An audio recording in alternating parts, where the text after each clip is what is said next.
Vivemos em um mundo que está se afogando em ruído.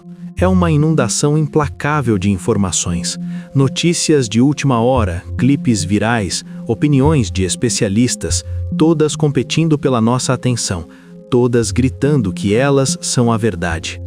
Mas por baixo de todo esse ruído, há um pavor quieto e rastejante, uma sensação de que o chão está se movendo bem debaixo dos nossos pés. Vemos histórias inventadas do nada, histórias reescritas da noite para o dia, e palavras distorcidas até que não signifiquem mais nada. Parece que estamos tropeçando em uma névoa espessa e cinzenta, tão densa que você não consegue ver um único ponto de referência para se orientar. Isso não é apenas um problema novo, um efeito colateral da internet. É uma doença antiga. A mentira é a arma mais velha do poder. Ela funciona nos fazendo sentir isolados, impotentes e pequenos. Ela nos convence de que somos os únicos que veem a loucura. Ela sussurra que, se você quiser sobreviver, precisa abandonar seus princípios, sua alma, qualquer coisa para apenas se misturar. E devagar, sem nem perceber, começamos a participar. Assentimos, ficamos quietos, ajudamos a colar de volta a máscara podre da ideologia só para não precisarmos enfrentar a verdade fria e nua. Mas e se houvesse um antídoto, uma força que não pode ser comprada, uma verdade que não pode ser distorcida? E se a chave para se libertar não fosse outro argumento, outro partido político ou outra grande teoria? Curta, inscreva-se no canal e compartilhe este vídeo. Sua ação pode iluminar o caminho de muitos. Fique até o fim deste vídeo, pois vamos te apresentar um exemplo que realmente pode te indicar o caminho para satisfazer a sua sede de sentido e redenção em meio a este mundo tão conturbado e incerto. Nos dias mais sombrios do século XX, quando o império inteiro foi construído sobre mentiras, um homem, um prisioneiro no inferno congelado do Gulag, descobriu uma força tão poderosa que poderia desmantelar toda a máquina da enganação. Não era uma arma, não era um movimento político, era algo muito antigo e muito mais poderoso. Era uma força que vive não nos corredores do poder, mas nas profundezas do espírito humano.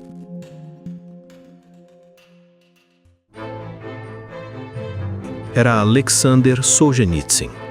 Antes de se tornar um autor famoso no mundo todo, ele era um soldado leal, um verdadeiro crente. Mas, pelo crime de criticar Stalin em particular em uma carta para um amigo, ele foi preso e jogado nos campos de trabalho forçado por 8 anos. Ele foi mergulhado de cabeça no mundo que as mentiras criam, o Gulag. O Gulag não era apenas uma rede de prisões, era o resultado real de uma sociedade saturada de falsidade.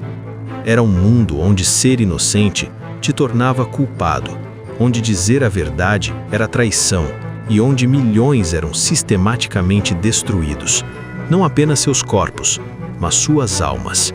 Solzhenitsyn viu em primeira mão como pessoas comuns e decentes se tornavam engrenagens em uma máquina de crueldade inacreditável. Como isso acontece? Como uma pessoa pode fazer o mal enquanto realmente acredita que está fazendo o bem? Foi aí que Solzhenitsyn fez sua primeira descoberta terrível. Ele viu que a violência sozinha não consegue manter uma tirania de pé. O choque da violência passa. Para se manter em pé, ela precisa de um parceiro, a ideologia. Solzhenitsyn percebeu que a ideologia é a história que o mal conta para si mesmo para se sentir justo. É a teoria social que faz com que os atos malignos de uma pessoa pareçam bons, pelo menos para ela. Ela dá ao malfeitor uma justificativa, um propósito, um tipo de confiança que uma consciência culpada nunca permitiria. A mentira dá permissão ao perpetrador. Ela transforma a crueldade em necessidade histórica. Ela transforma o opressor em um herói do progresso e a vítima em um obstáculo no caminho de um futuro brilhante. Essa era a máquina do Gulag. Não apenas ódio simples, mas uma mentira massiva e sofisticada repetida com tanta frequência e força que substituía completamente a realidade.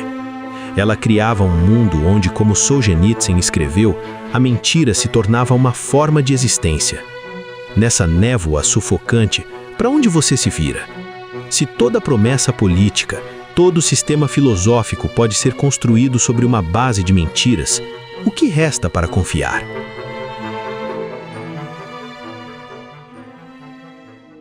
Foi bem ali, no abismo absoluto do sofrimento humano, cercado pela vitória da mentira, que Solzhenitsyn encontrou a resposta. Não era uma nova teoria ou uma contra-ideologia. O antídoto, a única força que a mentira não podia derrotar, era a arte. Agora, isso pode soar ingênuo. Como um romance ou uma pintura pode enfrentar tanques e arame farpado? Em um mundo de sangue e aço, o que algo como beleza pode fazer? Solzhenitsyn se perguntou a mesma coisa.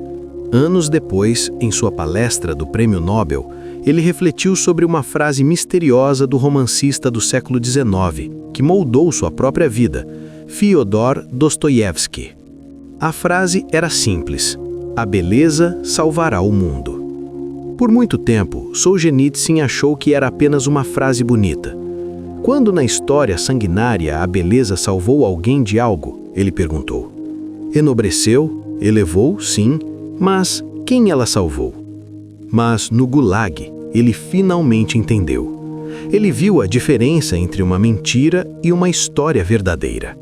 Você pode construir um discurso político, uma declaração de missão corporativa ou um sistema filosófico que soe elegante, suave, convincente, que na verdade seja construído sobre uma falsidade completa.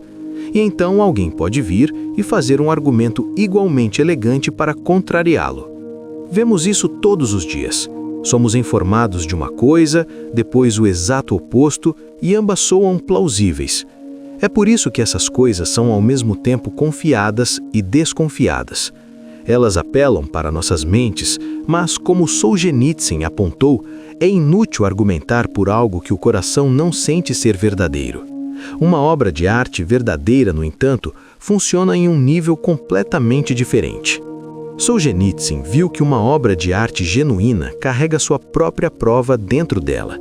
Ideias que são esticadas, artificiais e falsas simplesmente não sobrevivem quando você tenta retratá-las em imagens. Elas desmoronam, elas parecem pálidas e doentias, elas não convencem ninguém. Um propagandista pode escrever um slogan sobre o trabalhador alegre e heróico, mas um grande romancista não pode mostrar um trabalhador alegre e heróico dentro de um sistema que esmaga a alma, sem que a mentira apareça. O personagem pareceria uma marionete barata, a história pareceria falsa, nossos corações a rejeitariam.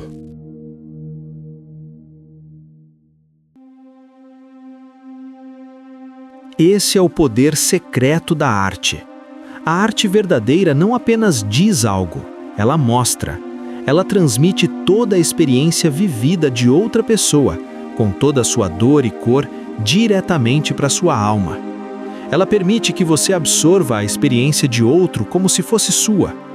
Quando você lê Um Dia na Vida de Ivan Denisovich, de Solzhenitsyn, você não é apenas informado de que o Gulag é desumanizador. Você sente o frio penetrando nos seus ossos. Você sente a fome roendo. Você sente aquela faísca minúscula e desesperada de dignidade em um homem só tentando sobreviver mais um dia. Nenhuma mentira patrocinada pelo governo sobre as glórias do campo de trabalho pode resistir a essa única história autêntica. Isso é o que Solzhenitsyn quis dizer quando escreveu: aqueles trabalhos de arte que capturaram a verdade e a apresentaram a nós como uma força viva, eles nos capturam, nos compelem, e ninguém jamais, nem mesmo em eras futuras, aparecerá para refutá-los. A falsidade pode resistir a muitas coisas neste mundo, mas ela não pode resistir à arte.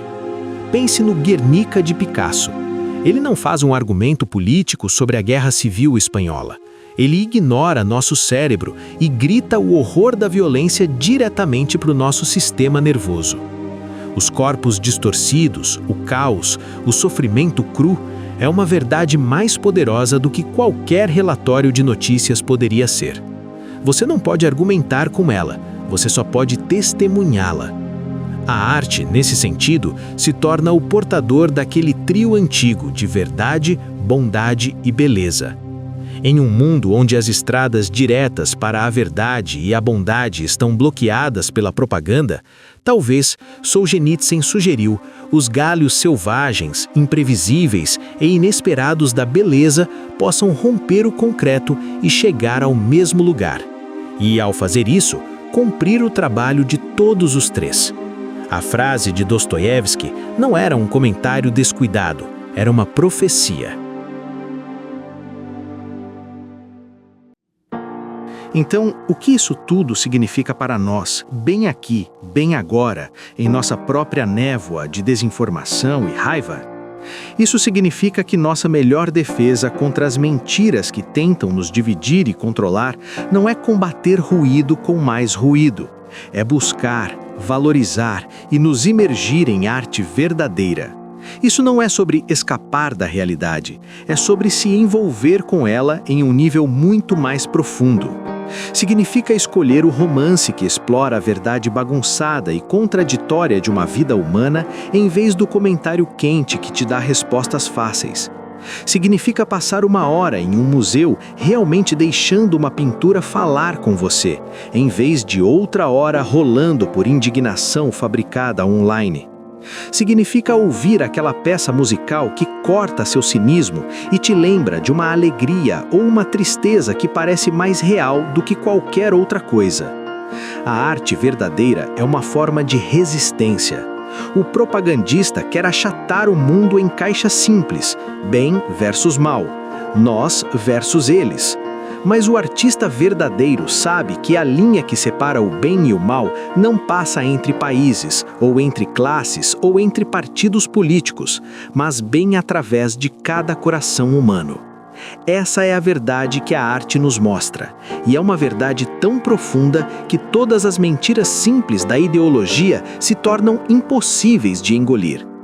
Engajar-se com arte verdadeira nos vacina, afina nossos sentidos, ensina nosso espírito a reconhecer o som da verdade e a recuar do som morto e oco de uma mentira. Ela nos lembra de nossa humanidade compartilhada, uma verdade tão profunda que todas as mentiras do mundo se estilhaçam contra ela. Em um mundo que quer nos tornar menores, a arte nos lembra o que significa ser humano.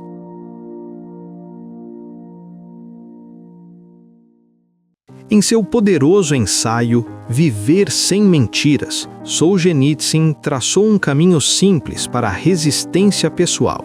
Ele disse que a chave mais fácil e acessível para nossa liberdade é simplesmente não participar das mentiras. Vamos nos recusar a dizer coisas que não pensamos de verdade. Mas sua sabedoria mais profunda nos mostra não apenas o que virar as costas, mas o que correr em direção. Temos que ir além de simplesmente não participar das mentiras e começar a participar ativamente da verdade.